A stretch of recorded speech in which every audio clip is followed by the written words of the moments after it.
ನಿವಹಯುತ ವೃಷಭಗಜ ಸಹಿತ ದುರ್ಗ ವೃಷಭ ಸಹಿತ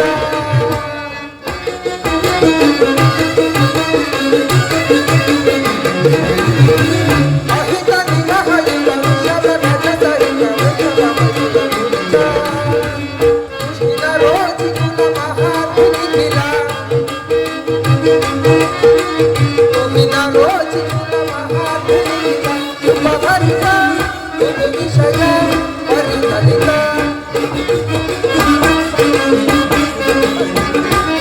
ಉಪಭರಿತ ವಿಷಯ ಪರಿಕಲಿತ ಜವದಲ್ಲಿ ಚಿತೈ ನೆರವಿ ರಣಭುವಿಯ ಕಲಿತ ವಿಜಯ ಮಹಾಭಾರತರ ದುರಿತವೈ ಸಮರವ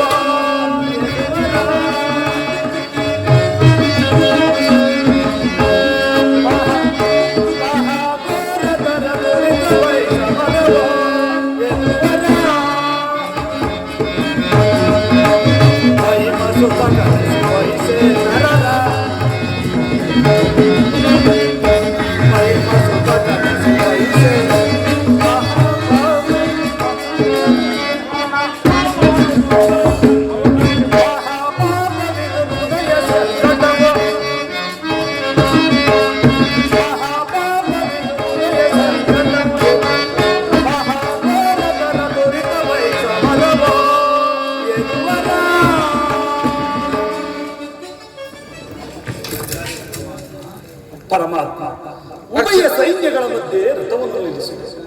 ಎನ್ನೊಡನೆ ಯುದ್ಧ ಮಾಡಲು ಸಿದ್ಧರಿರುವ ಯೋಧರು ಸಾರಿ ನೋಡುವೆನು.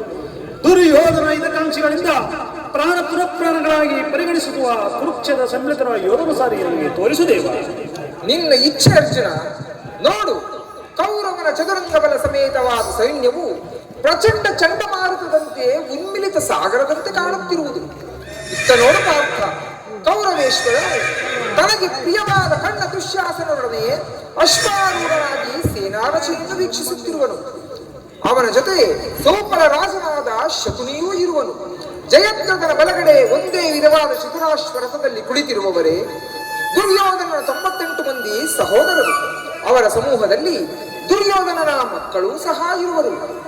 ಇವರೆಲ್ಲರ ರಕ್ಷಣೆಗಾಗಿ ಧನುರ್ಧಾರಿಯಾದ ದ್ರೋಣನು ಸ್ವಲ್ಪ ಮುಂದೆ ನಿಂತಿರುವನು. ದ್ರೋಣನ ಪಾರ್ಶ್ವದಲ್ಲಿ ವಲ್ಕಲಧಾರಿಯಾಗಿ ಗಂಭೀರ ಮುದ್ರೆಯಿಂದ ನಮ್ಮ ಕಡೆ ನೋಡುತ್ತಿರುವನೇ ಅಶ್ವತ್ಥಾಮ. ಇತ್ತ ನೋಡು ಪಾರ್ಥ, ಸ್ವರ್ಣಮಯವಾದ ಅಷ್ಟಾಶ್ವ ಶೋಭಿತವಾದ ರಥದಲ್ಲಿ ಶ್ವೇತ ವಸನಧಾರಿಯಾಗಿ ಕುಳಿತಿರುವ ಆಹಾ ಮಹಾಪುರುಷನೇ ಕೌರವರ ಸೇನಾಧಿಪತಿ ಭೀಷ್ಮನು. ನೊರೆ ಕೂದಲಿನಿಂದ ತುಂಬಿದ ಅವನ ಮಸ್ತಕದಲ್ಲಿ ವಜ್ರ ಖಚಿತವಾದ ಅಧಿಕಾಮಕುಟು ಬೆಳಗುತ್ತಿರುವುದು.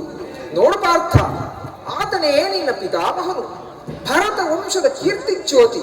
ಯುದ್ಧವು ಪ್ರಾರಂಭವಾಗುವ ಮೊದಲು ಆ ಮಹಾಪುರುಷನಿಗೆ ಒಂದು ಸಾರಿ ವಂದಿಸು ಪಾರ್ಥ.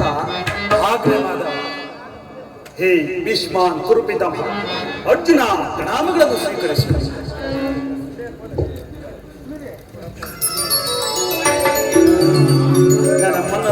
ನನ್ನ ಮನದಲ್ಲಿ ಹುಟ್ಟುತ್ತಿರುವ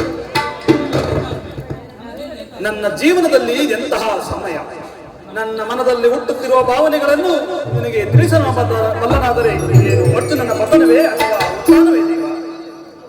ಅರ್ಜುನ, ಏಕೆ, ಏನಾಯಿತು?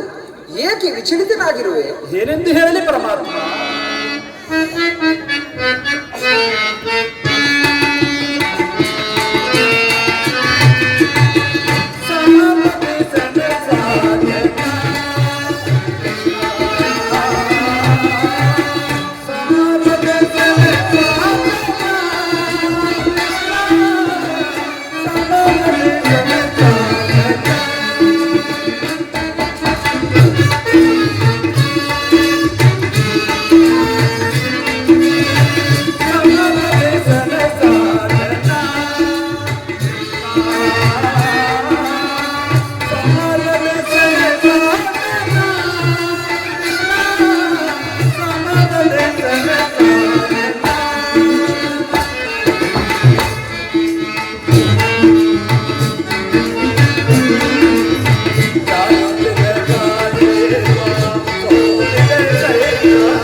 ಪರಮಾತ್ಮ ಅಂಗ ಪ್ರತ್ಯಂಗಗಳಲ್ಲಿಯೂ ದ್ವಾರಣದ ಬೇಸಿಗೆಯ ಬಿಸಿಲಿಂದ ಬೆಂದ ತಾವರೆಯುವಂತೆ ಮುಖವು ಬಾಡಿರುವುದು, ಶರೀರದಲ್ಲಿ ಕಂಪನವು ರೋಮಾಂಚನವು ಹುಟ್ಟುತ್ತಿರುವುದು, ಗಾಂಡೀರ್ವವು ಕೈಯಿಂದ ಕಳಚಿತು, ಕಾಲುಗಳಲ್ಲಿ ನಿಲ್ಲಲು ಹಣವಿಲ್ಲ. ಪರಮಾತ್ಮ, ನಾನು ನೋಡುತ್ತಿರುವುದೇನೆಂದರೆ ಇವರೆಲ್ಲರೂ ನನ್ನ ಬಂಧು ಬಾಂಧವರು, ಗುರು ಹಿರಿಯರು, ಜ್ಞಾತಿಗಳು. ಇವರಲ್ಲಷ್ಟು ದಮನಿಗಳಲ್ಲಿ ಭರತ ವಂಶದ ಪವಿತ್ರತೆಂಬುದನ್ನು ಬಲ್ಲೆಯ? ರಾಜ್ಯದ ಮೇಲಿನ ಆಸೆಯಿಂದ ಇವರನ್ನು ಒದಿಸುವುದು ನನ್ನಿಂದಾಗದು. ಮೂರು ಲೋಕದ ಸಾರ್ವಭೌಮ ಪದವಿಯ ಸಲುವಾಗಿ ಈ ಜ್ಞಾತಿ ಬದುಕಿ ಗುರು ಹಿಂಸೆಗೆ ಕೈ ಹಾಕಲಾರೆನು ದೇವ. ರಥವನ್ನು ಹಿಂದಿರುಗಿಸು ದೇವ. ಈ ಯುದ್ಧವು ನನಗೆ ಬೇಡ. ಅರ್ಜುನ,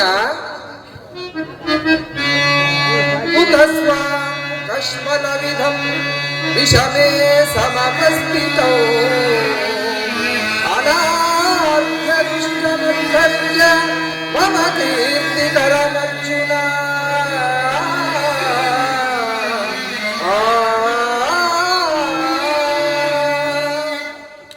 ಅರ್ಜುನ, ಇಂತಹ ವಿಷಮಾವಸರದಲ್ಲಿ ಇಂತಹ ಕಲ್ಮಶ ಭಾವವು ನಿನ್ನಲ್ಲಿ ಹೇಗೆ ಹುಟ್ಟಿತು? ಕ್ಷತ್ರಿಯ ವೀರನಾಗಿ ಜನಿಸಿ ಅನಾರ್ಯನಂತೆ ವರ್ತಿಸುತ್ತಿರುವೆಯ?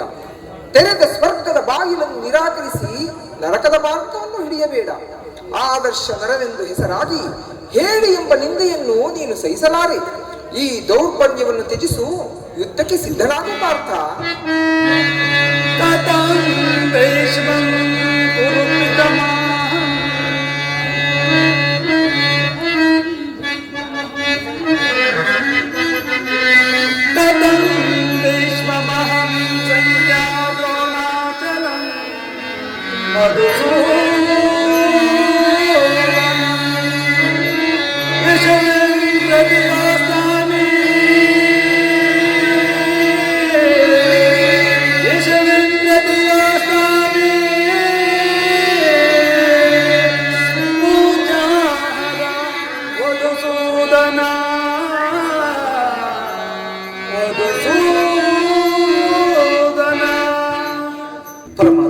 ಒಂದು ಸಾರಿ ಗುರು ಸೈನ್ಯದ ಕಡೆ ದೃಷ್ಟಿಸಿ ನೋಡಿ. ಭೀಷ್ಮನು ನನ್ನ ಪೂಜ್ಯ ಪಿತಾಮಹ, ಆಚಾರ್ಯ ದ್ರೋಣನು ಅಸ್ತ್ರ ಶಿಕ್ಷಣವನ್ನು ಕಲಿಸಿಕೊಟ್ಟ ಗುರು. ಪೂಜ್ಯಹರಾದ ಇವರುಗಳ ಮೇಲೆ ಬಾಣವನ್ನು ತೋರುವುದೇ? ಗುರುವದೆಯಿಂದ ಲಭಿಸುವ ಸಂಪತ್ತಿಗಿಂತಲೂ ಭಿಕ್ಷಾವೃತ್ತಿಯೇ ಶ್ರೇಷ್ಠಕರ. ಬಂಧು ಬಾಂಧವ ರಕ್ತದಿಂದ ತೊಯ್ದು ರಾಜಲೋಕವನ್ನು ಅನುಭವಿಸುವ ಇಚ್ಛೆಯೂ ನನಗಿಲ್ಲ. ಅಶಾಶ್ವತವಾದ ಅಶಾಶ್ವತವಾದ ರಾಜ್ಯದೊಳಗಾಗಿ ಶಾಶ್ವತವಾದ ಧರ್ಮವನ್ನು ನಾಶ ಮಾಡುವುದು ನನ್ನಿಂದಾಗದು. ಈ ಸ್ವಜನ ವಧೆಯು ನನಗೆ ಸಮ್ಮಿತವಲ್ಲ ದೇವ. ಯಾರನ್ನು ಯಾರು ವಧಿಸುವುದು ಅರ್ಜುನ? ಅಸ್ಥಿರಂ ದೇಹಂ ಕೀರ್ತಿ ಶಾಶ್ವತಂ. ಅಸ್ಥಿರಂ ದೇಹಂ ಕೀರ್ತಿ ಶಾಶ್ವತಂ. ಕರ್ತವ್ಯಂ ಮಾನವ ಧರ್ಮಂ ಧರ್ಮ ರಕ್ಷಕನು ನಾನಿರೇ. ಮುಂದೇಕೆ ಕಳವಳ ಪಡುವೆ ಮರುಳೇ.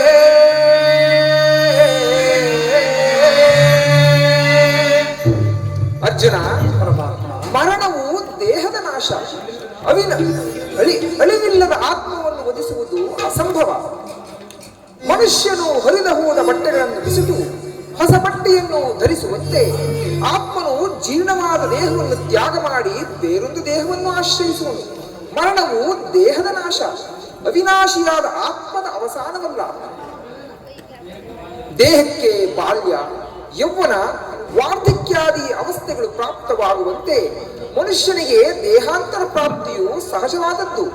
ಇಲ್ಲಿರುವ ಭೀಷ್ಮ, ದ್ರೋಣ, ನಾನು, ನೀನು ಹಿಂದೆ ಹಲವು ಬಾರಿ ಜನಿಸಿರುವು, ಮುಂದೆಯೂ ಜನಿಸುವುದು. ಜನ್ಮ ಮೃತ್ಯುಗಳು ಮಾನವನ ಅನಂತ ಜನ್ಮ ಮೃತ್ಯುಗಳು ಆತ್ಮನ ಅನಂತ ಪ್ರವಾಸದ ಎರಡು ಅಂತರಗಳು. ಜನಿಸಿದವನಿಗೆ ಮೃತ್ಯುವು, ಮೃತನಿಗೆ ಪುನರ್ಜನ್ಮವು ಮೊದಲೇ ನಿಶ್ಚಯವಾಗಿರುವುದು. ಆಗಬೇಕಾದದ್ದಕ್ಕೆ ಮೂಢನಂತೆ ಚಿಂತಿಸಿ ಫಲವಿಲ್ಲ. ನಿನ್ನ ಧರ್ಮವನ್ನು ನೀನು ಪಾಲನೆ ಮಾಡೋ ಪಾರ್ಥ.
ಪರಮಾತ್ಮ ಪರಮಾತ್ಮ ಯುದ್ಧದ ಹೆಸರಿದ್ದರೆ ನನ್ನ ಹೃದಯವು ಕಂಪನ ತೊಡಗುತ್ತಿರುವುದು.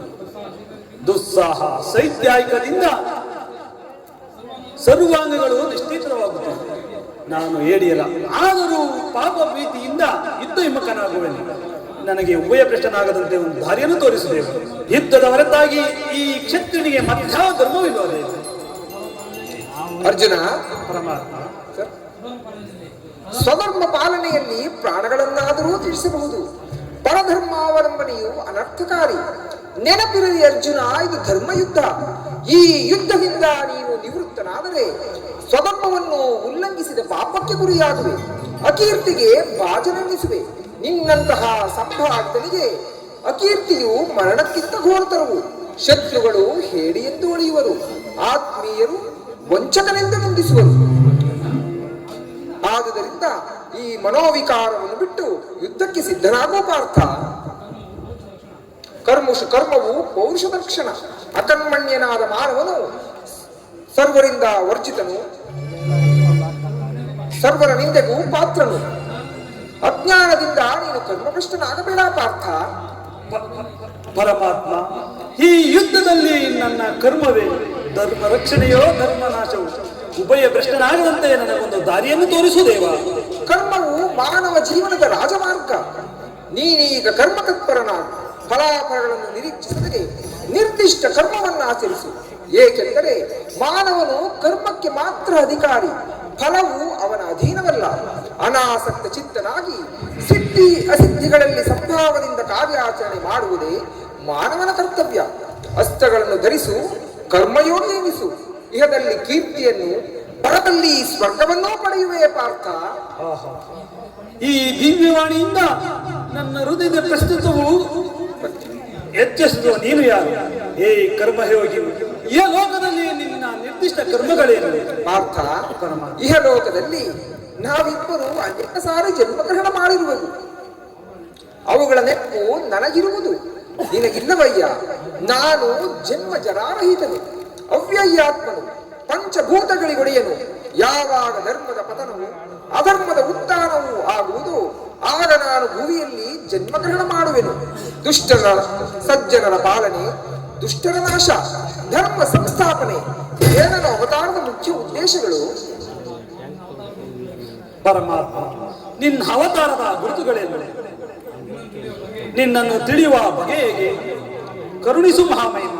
ಪಾರ್ಥ, ನಾನು ಮಾಯಾರೂಪಿ, ಧರಿತ್ರಿ ಎನಿಸಿ ಸರ್ವ ಪ್ರಪಂಚವನ್ನೇ ಧಾರಣೆ ಮಾಡುವೆನು. ಅಗ್ನಿಮಯನಾಗಿ ಅವುಗಳ ಶಕ್ತಿಯನ್ನು ವರ್ಧಿಸುವೆನು. ಆಕಾಶವೆನಿಸಿ ಸರ್ವ ಪ್ರಪಂಚವನ್ನೇ ವ್ಯಾಪಿಸಿರುವೆನು. ಮನೋಬುದ್ಧಿ ಅಹಂಕಾರವೆಂಬ ತ್ರಿಗುಣಾತ್ಮಕ ರೂಪದಿಂದ ಮಾನವನ ಪ್ರಜ್ಞೆಯನ್ನು ಜಾಗೃತಗೊಳಿಸಿ ಆತ್ಮ ವಿಕಾಸದ ರಾಜಪದಗಳಿಗೆ ನಿಲ್ಲಿಸುವೆನು. ಬಹುರೂಪಾತ್ಮಕವಾದ ಪ್ರಭವ ಪ್ರಳಯಗಳಿಗೆ, ಉದಯ ವಿನಾಶಕ್ಕೆ ನಾನೇ ಕಾರಣನು. ನಾನು ದೇವತೆಗಳಲ್ಲಿ ಇಂದ್ರನು, ವೇದಗಳಲ್ಲಿ ಸಾಮವು, ಪರ್ವತಗಳಲ್ಲಿ ಮೇರುವು, ರುದ್ರನಲ್ಲಿ ಶಂಕರನು, ಋಷಿಗಳಲ್ಲಿ ಮೃಗುವೂ ಆಗಿರುವನು. ನನ್ನ ವಿಭೂತಿಗಳು ಅಗಣ್ಯ, ಅನಂತ, ಅಬೋಧ. ಅದರ ಒಂದಲ್ಪಾವರ್ತದಿಂದ ಜಗತ್ತಿನ ಸೃಷ್ಟಿ ಸ್ಥಿತಿ ಪ್ರಳಯಗಳು ನಡೆಯುವೂ ಪಾರ್ಥ. ಪರಮಾತ್ಮ, ಈ ನಿನ್ನ ನುಡಿಗಳಿಂದ ನನ್ನ ಮೋಹವು ನೀಗಿ ಅಂಧಕಾರವು ರೀತಿ. ಏ ಯೋಗೀಶ್ವರ, ನಿನ್ನ ವಿಶ್ವರೂಪವನ್ನು ತೋರಿಸಿ ನನ್ನನ್ನು ಮುತಾಪದಾರ್ಗ ಮಾಡುವುದು. ಯದಾ ಯದಾದಿ ಧರ್ಮಸ್ಯ ಗ್ಲಾನಿರ್ಭವತಿ ಭಾರತ, ಅಭ್ಯುತ್ಥಾನನ ಧರ್ಮಸ್ಯ ತದಾತ್ಮಾನಂ ಸೃಜಾಮ್ಯಹಂ.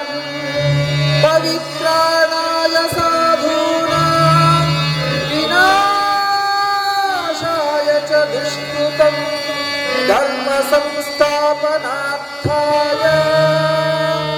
ಸಂಭವಾಮಿ ಯುಗೇ ಯುಗೇ. ಸಂಭವಾಮಿ ಯುಗೇ ಯುಗೇ. ಸಂಭವಾಮಿ ಯುಗೇ ಯುಗೇ.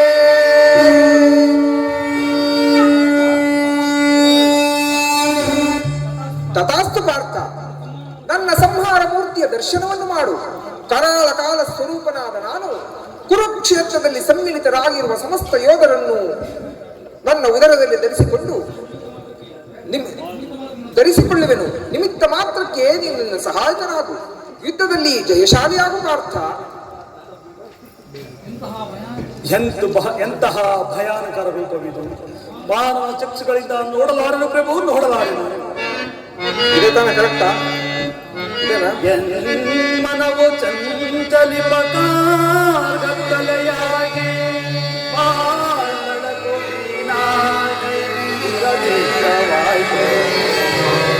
ದೇವಾ ಕರಣ ಬರಲ ಕರುಣ ಸೋಮರು ಅವಂತಾನೋ ಶರಣೋ ಶರಣೋ ಗಿರಿದಾರೆ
ಕರುಣಾಮಯ, ನಿನ್ನ ಸೌಮ್ಯ ರೂಪವು ಧಾರಣ ಮಾಡು.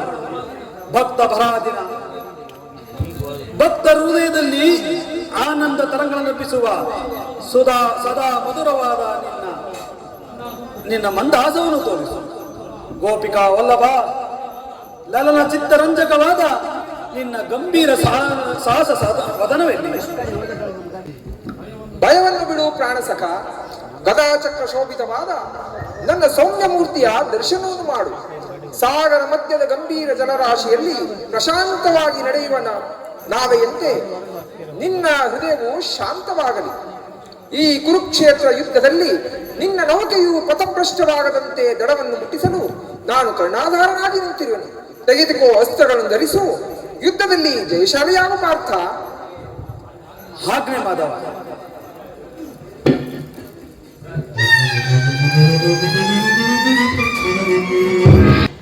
ಹತ್ತು ದಿನಗಳ ಕಾಲ ಘೋರ ಇದ್ದ ತರುವಾಯ ಭೀಷ್ಮನು ಪರಾಜಿತನಾದನು. ಇನ್ನು ನಮಗೆ ಜಯವೆಂದು ಭಾವಿಸಿದ್ದೆವು. ಆದರೆ ದ್ರೋಣರ ಚಕ್ರ ವ್ಯೂಹವನ್ನು ಕಂಡು ನಮ್ಮ ಆಸೆಯು ಭಂಗವಾಯಿತು. ಏನು ಮಾಡಬೇಕು ಗಜ? ಇದಕ್ಕೊಂದು ಉಪಾಯವನ್ನು ಕಂಡುಹಿಡಿಯಲೇಬೇಕು. ಕೃಷ್ಣ ಅರ್ಜುನನಿದ್ದಿದ್ದರೆ ಚೆನ್ನಾಗಿರ್ತಿತ್ತು. ಅರ್ಜುನನು ವ್ಯೂಹ ಭೇದ ಪದ್ಧತಿಗಳನ್ನು ತಿಳಿದಿದ್ದನು. ಹಾಗಾದ್ರೆ ಇದಕ್ಕೊಂದು ಉಪಾಯವನ್ನು ಚಿಂತಿಸಲೇಬೇಕು ಅಗ್ರಜ.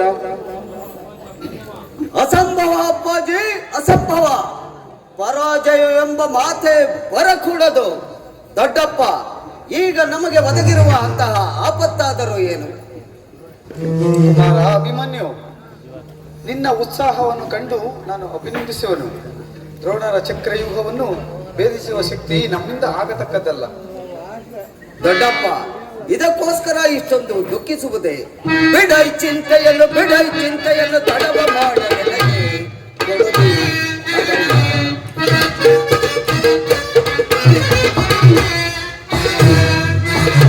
ಬಿಡೈ ಚಿಂತೆಯನ್ನು ತಡವ ಮಾಡಲೆನಗೆ ಅಭಯ. ಹಿಡಿದು ನಗ ತೂಕ ಬೇದಿಸಿ, ಹಿಡಿದು ನಗ ತೂಕ ಬೇದಿಸಿ ಕಲಿಯ ಬಯಸಿದ ಕಡಲಲ್ಲ.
ಎಂಥ ಮಾತು ದೊಡ್ಡಪ್ಪ! ಇದಕ್ಕೋಸ್ಕರವಾಗಿ ಇಷ್ಟೊಂದು ದುಃಖಿಸುವುದೇ? ನಿಮ್ಮ ಕೈಯಲ್ಲಿ ವಜ್ರಾಯುಧಕ್ಕೆ ಸಮನಾದ ಖಡ್ಗವಿರುವಾಗ, ದೊಡ್ಡಪ್ಪ ಭೀಮಸೇನನ ಕೈಯಲ್ಲಿ ಈ ಅಮೋಘವಾದ ಗದೆ ಇರುವಾಗ ಪಾಂಡವರಿಗೆ ಅಪಜಯವೇ? ದೊಡ್ಡಪ್ಪ, ನಾನು ಚಿಕ್ಕವನಾದರೂ ನನ್ನ ಜೀವ ಜ್ಯೋತಿಯು ಎಂದಿಗೂ ಚಿಕ್ಕದೆಂದು ಭಾವಿಸಬೇಡಿ. ಈ ಕುರುಕ್ಷೇತ್ರವನ್ನು ಬೆಳಗಲು ನನಗೆ ಅಪ್ಪಣೆಯನ್ನು ಕೊಡಿ. ಭೀಮಸೇನ, ನಿನ್ನ ಇಷ್ಟದಂತೆ ಆಗಲಿ. ಈ ಪ್ರಿಯ ಬಾಲಕನನ್ನು ಯುದ್ಧರಂಗದಲ್ಲಿ ಒಂದು ಕ್ಷಣವೂ ಬಿಟ್ಟಿರಲಾಗದು. ಧನಂಜಯನ ಪುತ್ರನ ಪುನಃ ಅವನನ್ನೇ ಸೇರಲಿ. ಕುಮಾರ ಅಭಿಮನ್ಯು, ದೊಡ್ಡಪ್ಪ, ನಿನಗೆ ಮಂಗಳವಾಗಲಿ. ದೊಡ್ಡಪ್ಪ, ನಿಮ್ಮೆಲ್ಲರ ಆಶೀರ್ವಾದವು ಸದಾ ನನ್ನನ್ನು ವಜ್ರ ಕವಚದಂತೆ ರಕ್ಷಿಸಿಕೊಂಡಿರಲು ನನಗಿನ್ನು ಭಯವಿಲ್ಲವುದು.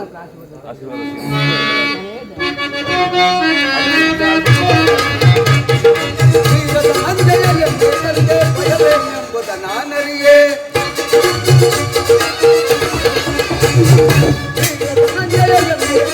ಭಯವೇನೆಂಬುದ ನಾನರಿಯೇ, ಭಯವೇನೆಂಬುದ ನಾನರಿಯೇ, ಭಯವೇನೆಂಬುದ ನಾನರಿಯೇ.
ನಡುಗುಪದನ್ನ